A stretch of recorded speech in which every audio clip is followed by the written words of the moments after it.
is speaking out about the possibility of facing deportation after being arrested and detained by U.S. Immigration and Customs Enforcement officers. The British rapper, 26, who was released on bond on February 12, shared his truth with the New York Times in a piece published on Sunday, February 17. It really wasn't jail, it was the possibility of me not being able to live in this country no more that I've been living in my whole life, he said. All that just going through your head, like, DN, I love my house, I ain't gonna be able to go in my house no more. I ain't gonna be able to go to my favorite restaurant that I've been going to for 20 years straight. In fact, the two-time Grammy nominee, who was forced to miss the award ceremony due to his incarceration, said he would trade all his money for the chance to remain in the country he grew up in. That's the most important thing. If you tell me, I'll give you $20 million to go stay somewhere you ain't never stayed, I'd rather be broke.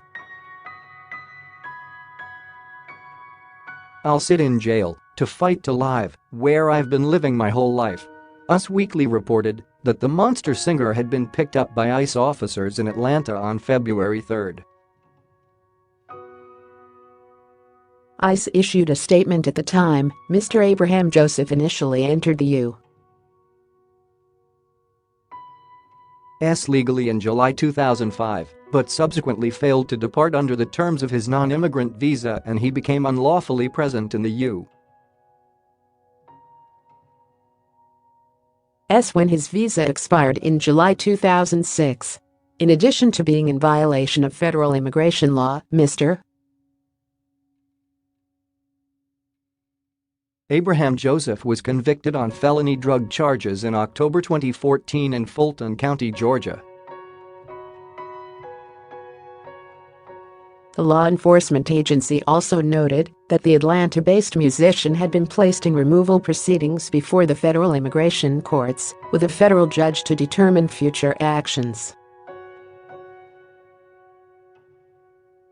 Shayaa Bin Abraham-Joseph moved to the U.S. when he was 7 years old but left in 2005 for an uncle's funeral. He returned in July of that year. He told the NYT Sunday about growing up on U.S. soil. It made me who I am. I wouldn't write it no other way if I had the choice. If they said, hey, you could start your life over and make yourself a citizen, I wouldn't have never did it. I still want to go through this right here cause it made me who I am, it made me strong.